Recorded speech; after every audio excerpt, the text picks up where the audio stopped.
합, 곱, 차가 나오니까 그냥 이 공식 써야 되네. A 플러스. 안녕하세요. 문풀 강선생입니다. 오늘도 문제를 하나 가지고 왔습니다. 커뮤니티에 올라온 문제인데 많은 분들이 공식을 대입해서 풀려고 하시더라고요. 이 되게 기계적인 반응인데 문제부터 한번 살펴보도록 하겠습니다. 자, 두 단항식의 합과 곱을 제시하고 차를 구하라는 문제입니다. 중등 과정을 한 2학년 과정을 배우고 나면은 머릿속에 반사적으로 떠올라요. 합과 곱을 제시하고 차를 구하라. 혹은 뭐 합과 차를 제시하고 곱을 구하라. 이 합, 곱, 차 세 가지 중에 두 가지를 제시하고 나머지 한 가지를 구하라고 하면은 기계적으로 머릿속에 이게 떠오르는 것 같아요. 적어드릴게요. 둘을 더해서 제곱한 거에다가 곱한 걸 4개 빼면은 요거 완전 제곱, 합차의 완전 제곱을 4ab를 더하고 빼가지고 서로 변환시키는 요 공식을 쓰려고 하시는데 굳이 왜? 이게 되게 선행을 빨리 나가고 기계적으로 문제풀이 학습을 하다 보니까 반사적으로 이게 튀어나오는 건데 그럴 필요가 없는 문제예요. 다시 한번 써볼게요. 합하면은 2의 제곱 곱하기 3의 4승의 x고요. 곱은 2의 5승 곱하기 3의 6승 곱하기 x의 제곱입니다.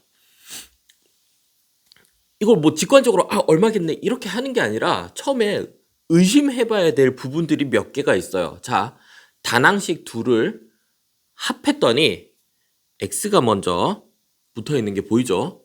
합에 x가 하나 붙어있어요. 그러면은 두 식이 둘 다 x를 하나씩 가지고 있다라는 거예요. 그리고 곱한 것에 x제곱이 있으니까 x가 붙어있는 1차 단항식 둘을 합했구나. 여기까지 가면 되는 거예요. 이제는 이 정보는 필요가 없어요. 이 정보는 머릿속에서 지워버려. x는 이제 고민할 필요가 없어. 그럼 우리는 숫자만 한번 차근차근 살펴보자는 거죠. 자, 합하고 곱했는데 형태가 비슷해. 형태가 비슷하다라면 100과 100을 더하면은 200이 되죠. 그렇죠? 형태가 비슷하게 가잖아요. 그런데 만약에 만과 1을 더하면은 10,000일이 되잖아요. 형태가 깔끔하게 딱 떨어지지 않는다니까요. 합과 곱이 형태가 되게 이질적일 수밖에 없어요. 그러면은 적당히 비슷한 크기의 둘을 합하고 곱하는 거 아닐까? 왜 깔끔하게 이렇게 딱 떨어져야 될까? 어느 한쪽에 3에 5승이 몰려가 있거나 뭐 3에 4승이 몰려가 있거나 이러면은 나머지 한쪽은 크기가 되게 작으면서 이 간단한 형태가 아니라 더하기 얼마로 표현이 될 테니까 물론 그런 감이 없더라도 적당히 한번 찢어내 볼까 하는 생각이 들어야 되는 거죠. 초등 때는 되게 많이 하던 빈칸에 숫자 아무거나 넣어보기, 조금 있어 보이는 말로 하면은 트라이얼 앤 에러 방식. 트라이얼 앤 에러 방식이 중고등으로 이제 문제풀이 위주의 학습을 하다 보면은 그게 나쁘다라는 생각을 해요. 심지어 2차 방정식도 x에 숫자를 넣어가면서 답을 찾는 거 저는 굉장히 추천합니다. 감각적으로 2차 식이 어떻게 변해가는지를 느낄 수 있거든요. 그리고 심지어 그 느낌이 2차 함수에 굉장히 중요한데도 불구하고 2차 방정식 단원에서 x에 숫자 넣고 있으면은 야, 요령으로 풀려고 하지 마. 너 왜 자꾸 끼워 맞추려고 해. 그게 아니라니까. 오히려 감각을 이용한 직관적인 풀이를 시도를 해보는 건데 그걸 못하게 막는 분들이 굉장히 많아요. 어머님들도 선생님들도 하게 해주셔야 되는 거예요. 자유롭게 넣어보자니까요. 한번 찢어보자고요. 자, 그러면은 2의 5승과 3의 6승을 간단하게 한번 찢어보자고요. 저는 크기가 비슷할 것 같으니까 2는 5개 있으니까 둘로 딱 이쁘게 안 나눠질 거 같잖아요. 그러면은 3의 3승하고 3의 3승 먼저 찢어볼게요. 왜? 3은 어느 한쪽으로만 가도 크기 차이가 되게 많이 날 것 같거든요. 자, 그러면은 앞에 있는 2의 5승도 그냥 2개씩만 찢어볼게요. 그럼 여기에 이제 2가 하나 어디에 붙는다는 건데 얘네 둘을 합했을 때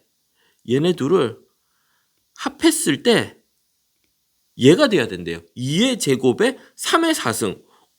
2의 제곱은 그대로 가면 될 것 같고 3의 3승이 3의 4승으로만 가면 될 것 같아요. 그러면은 3의 3승이 3의 4승으로 간다는 게 무슨 뜻이에요? 무슨 뜻이에요? 3이 하나 곱해졌다라는 거죠. 3이 곱해졌다라는 건 또 무슨 뜻이에요? 3개가 있다라는 거예요. 3개가.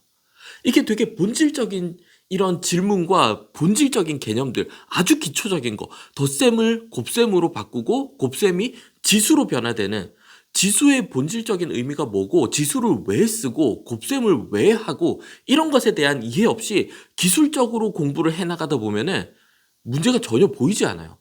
자, 그럼 나는 여기에 2의 제곱 곱하기 3의 3승이 하나 더 있으면은 이제 3개가 돼서 얘가 될 것 같아.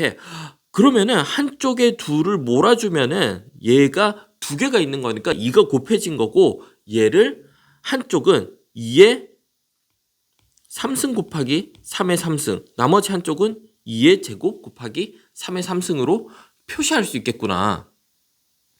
이런 게 풀이 과정을 차근차근 막 이 과정을 다 적어가면서 해야 되는 게 아니라 그냥 덧셈도 되고 곱셈도 되는데 간단하게 나타내지려면은 둘이 크기가 비슷하지 않을까?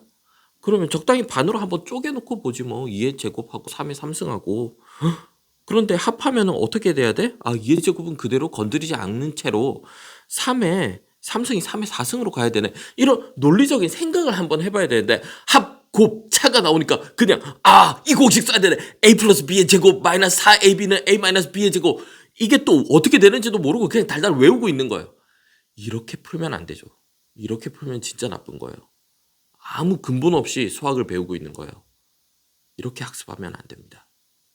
자, 숫자 대입하고 이것저것 정상적인 풀이가 아닌 것처럼 보이는 것도 이것저것 많이 시도해 보는 거 되게 중요하고요. 이게 초등 교과를 할 때 그리고 초등 학생일 때 나이가 초등 학생일 때 이런 시도 되게 많이 해보는 거 중요합니다. 막 자꾸 속도 빨리 내가지고 중등에 빨리 진입하고 중등 고등 선행 속도를 높이려고 집중하시는데 전혀 수학적인 실력을 높이는 길이 아니에요. 충분히 기초적인 개념들을 연습하고 대입해보고 가지고 놀아보고 이 생각도 하고 저 생각도 하고 이게 본질적으로 수학이 강해지는 방법입니다. 오늘은 여기까지 하겠습니다. 감사합니다.